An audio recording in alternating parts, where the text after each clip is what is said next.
féminines emblématiques. Allons toujours à la rencontre de celles qui façonnent l'histoire grâce à leur bravoure. Nous parlons ce soir d'une technicienne à la radio en la personne de Halima Ouattara, une autre femme battante qui a su se faire remarquer grâce à son travail bien fait.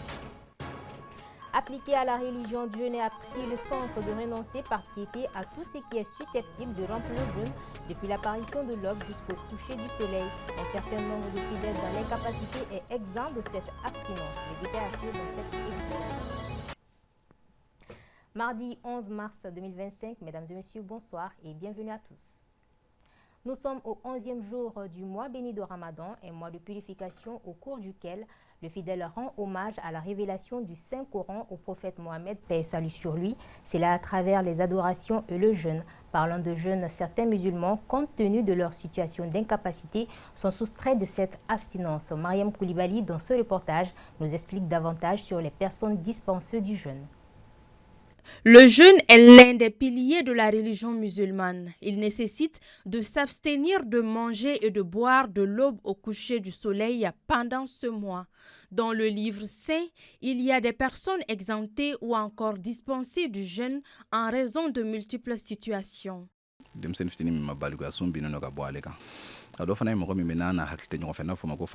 les lots des personnes dispensées, on compte les enfants qui n'ont pas encore atteint l'âge de la puberté, ceux avec une déficience mentale, les voyageurs et les personnes âgées.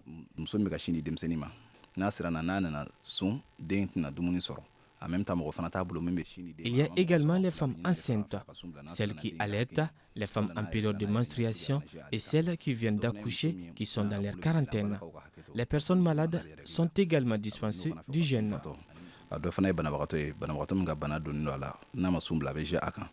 Ces propos sont appuyés par le médecin généraliste que nous avons rencontré au CCRF de la commune 3 du district de Bamako. Selon lui, toute personne malade à qui il a été interdit de jeûner peut courir des risques si elle s'entête de jeûner, surtout en ces temps de forte chaleur. En ce qui concerne les femmes enceintes, le risque de déshydratation est là et l'enfant qui est à l'intérieur de la maman peut souffrir de la faim et de la déshydratation de la maman. Donc les autres maladies comme la cirrhose, l'insuffisance rénale, la déshydratation peut aggraver ou retarder la guérison de ces maladies. L'insuffisance cardiaque aussi. Il m'a été interdit de jeûner depuis des années, mais je m'obligeais quand même à le faire, jusqu'à ce que je sois incapable de jeûner en raison de ma maladie.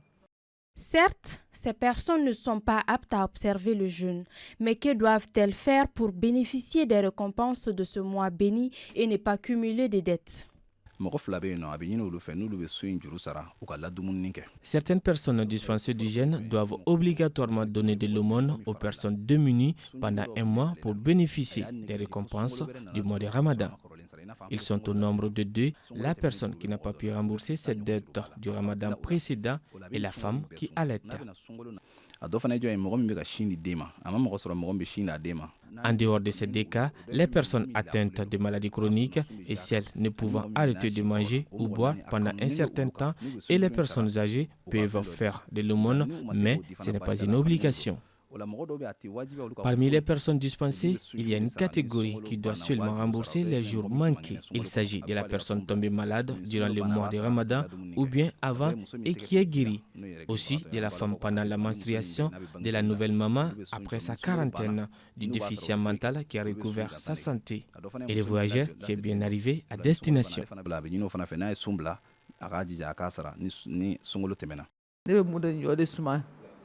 Je suis diabétique, cela fait des années, donc j'ai fait de l'aumône aux personnes démunies. Depuis près de 20 ans, je souffre de l'ulcère et de rhumatisme. Quand j'ai les moyens, je fais de l'aumône. Ce quatrième pilier de l'islam qu'est le mois de Ramadan est une période durant laquelle les musulmans cherchent à s'élever spirituellement en purifiant leur esprit et en se mettant à la place des plus démunis. C'est un mois où les fidèles se rapprochent plus de leur Créateur. Que Dieu nous le facilite donc à tous. Le mois de mars est l'occasion de mettre en lumière ces braves femmes de l'ombre. À l'exemple de Halima Ouattara, technicienne à la radio nationale, elle s'est distinguée par son sérieux, sa détermination et son courage. Agent de l'ERTM depuis 2010, Halima Ouattara allie vie de famille et vie professionnelle à la perfection. Aïssata Traoré nous dresse son portrait. Certains métiers deviennent des vocations depuis l'enfance. C'est le cas de Halima Ouattara qui a aimé le travail des techniciennes à bas âge. En fait, la technique, j'ai aimé parce que mon père aussi était un technicien, mais pas à l'ORTM. Il touchait beaucoup les fils, donc j'aimais ça. Donc je suis partie faire les études en électronique. Née le 11 septembre 1980 à Bouaké, en Côte d'Ivoire, Halima a fait ses études en Côte d'Ivoire. Après son bac, elle a eu un BTS en technique en 2004. C'est ainsi qu'elle est venue ici, au Mali. Quand je suis venue, c'était un peu compliqué puisque je ne connaissais même pas la radio. Je ne savais pas qu'est-ce que c'était la radio, quoi. La technique, je ne connaissais rien. Il y avait tellement de boutons, les CD, les DAT, les cassettes, c'était tellement compliqué. Donc au début, c'était compliqué vraiment. Mais après, j'ai vu qu'il y a des femmes qui faisaient aussi ce travail, quoi. Donc je me suis dit que si elles font ça, ça veut dire que moi aussi je peux le faire. Halima exerce depuis 15 ans à l'ORTM. Elle a su se faire une place de choix à la radio nationale. On a beaucoup collaboré ensemble. Elle est très correcte au travail. Elle ne parle pas beaucoup. Elle vient jamais en retard, même si elle est empêchée. Elle nous avise en avance. Donc vraiment, c'est une travailleuse vraiment modèle. Halima Ouattara, tout d'abord, c'est une femme qui se respecte. Halima Ouattara, c'est une femme qui travaille bien. Elle aime son travail, elle maîtrise son travail. Donc moi, en tant qu'animateur, quand moi j'anime avec elle, si moi je suis en train d'animer, que c'est Halima qui fait la technique, vraiment, toujours on donne du bon travail. Parce que quand elle est en train de travailler, elle ne s'amuse pas.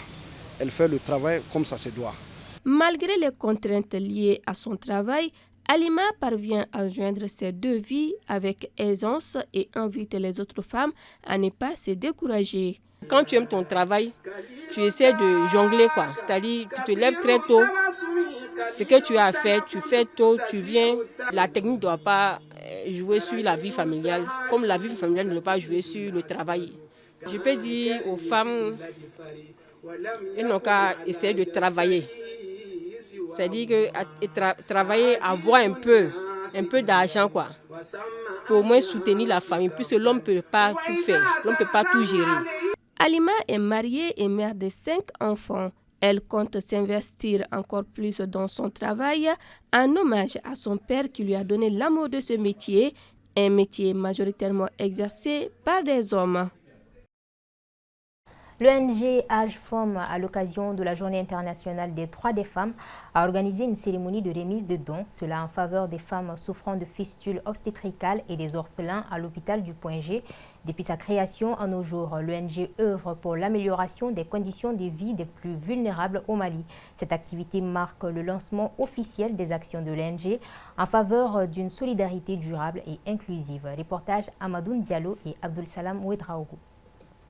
À l'occasion de la Journée internationale des droits des femmes célébrée le 8 mars, l'ONG Association des jeunes pour le soutien des femmes et enfants orphelins du Mali, AGIFOMS, a organisé une cérémonie solennelle de remise de dons. Cet événement a bénéficié aux femmes souffrant de fistules obstétricales et aux orphelins du Point G en commune 3 du district de Bamako. Elles ont reçu des dons, des vivres et aussi des non-vivres, parce que c'est-à-dire il ne faut pas... C'est pas l'instant seulement qui compte pour nous. Et parce que ces femmes-là, alors elles ont un quotidien. Alors parce que déjà avec cette maladie, comme vous le savez, la maladie de fistule, donc ça demande de l'hygiène. Alors nous avons amené tels que des produits comme des savons, eau de javel et autres pour leur hygiène de tous les jours. Et ces femmes-là, elles sont dans un premier temps conscientes de de leur maladie parce que c'est le plus important. Alors malgré elles ont accepté de venir se joindre à nous, elles ont aussi accepté de nous accueillir dans l'aire locale. Cette initiative humanitaire a été chaleureusement saluée par les autorités locales qui ont exprimé leur profonde gratitude au nom des bénéficiaires de cette généreuse action. En tant qu'élu, je suis vraiment content et je les encourage pour les activités futures parce que je crois que c'est une jeune ONG qui vient de commencer. Mais on va les encourager pour l'épanouissement des activités en commune 3. Fondée en 2012, l'ONG Agifoms œuvre dans le domaine humanitaire en mettant l'accent sur le soutien des femmes et des enfants orphelins du Mali. À travers ces diverses interventions, l'ONG s'engage à améliorer les conditions de vie de ces groupes particulièrement vulnérables. Dans le prolongement de ces actions, Agifoms ambitionne d'élargir son champ d'intervention afin de venir en aide à d'autres couches fragiles de la société malienne, afin de promouvoir une solidarité durable et inclusive. Tenue d'une séance d'information sur les relations historiques entre la Russie et le Mali. Objectif, rappeler l'excellence des relations séculaires entre nos deux pays. La cérémonie s'est déroulée à la Maison russe à la Cité du Niger. Au cours des échanges, Russes et Maliens ont évoqué la redynamisation de cette coopération. On fait le point avec Oumar Enzan Traoré. Raffermir les liens d'amitié et de coopération entre le Mali et la Russie, voilà tout l'essence de ce cadre d'information qui porte sur les relations historiques entre nos deux pays. Maliens et Russes entretiennent des relations bilatérales dans plusieurs domaines de coopération depuis des décennies. C'est déjà un processus ancien qui date de la période antérieure à notre accession à l'indépendance. Parce que déjà, avant la Russie, l'Union soviétique a toujours participé aux efforts menés par le peuple malien à travers ses syndicats, à travers sa jeunesse, à travers les femmes, à travers les intellectuels, les paysans. Et à l'indépendance, nous savons que la Russie, c'est-à-dire l'Union soviétique, a été le pays ou un des pays qui a apporté le maximum pour nous permettre de réussir notre expérience socialiste qu'on avait engagée alors. À travers ce cadre de réflexion, le Mali entend ainsi renforcer sa coopération avec la Russie, notamment dans le domaine de la sécurité. La partie russe salue l'excellence des relations entre Bamako et Moscou. Et je tiens à remercier spécialement tous les intervenants qui ont donné l'analyse approfondie, disons, des relations russo-maliennes et du Mali et de l'Union soviétique à l'époque. Après l'effondrement de l'Union soviétique, les relations ont continué. Moscou a continué à entretenir des relations amicales entre Moscou et Bamako. La Russie tient à soutenir le Mali au Conseil de sécurité de l'Union en tant que membre permanent. Au cours de ces échanges, les participants ont ému le souhait de rétablir les relations académiques entre le Mali d'Assimi Goïta et la Russie de Vladimir Poutine. Le renforcement de la coopération entre le Mali et la Russie est une quête de l'ensemble des cadres maliens qui ont été formés en Union soviétique et en Russie. Nous a semblé recéler beaucoup de choses qui peuvent nous être utiles dans la construction de notre pays. Et c'est pour cette raison qu'on a souhaité, depuis de longues années, qu'il puisse être mis en place un cadre pour permettre le maintien des relations. Rappelons que dès les premières années de l'indépendance du Mali, la Russie s'est positionnée comme un partenaire privilégié de notre pays. Ce cadre d'information est une preuve à suffisance que l'axe Bamako-Moscou se porte bien. Voilà, ceci met un terme à ce journal. Merci de votre attention. Je vous retrouve demain, Inch'Allah. Bonne soirée à tous.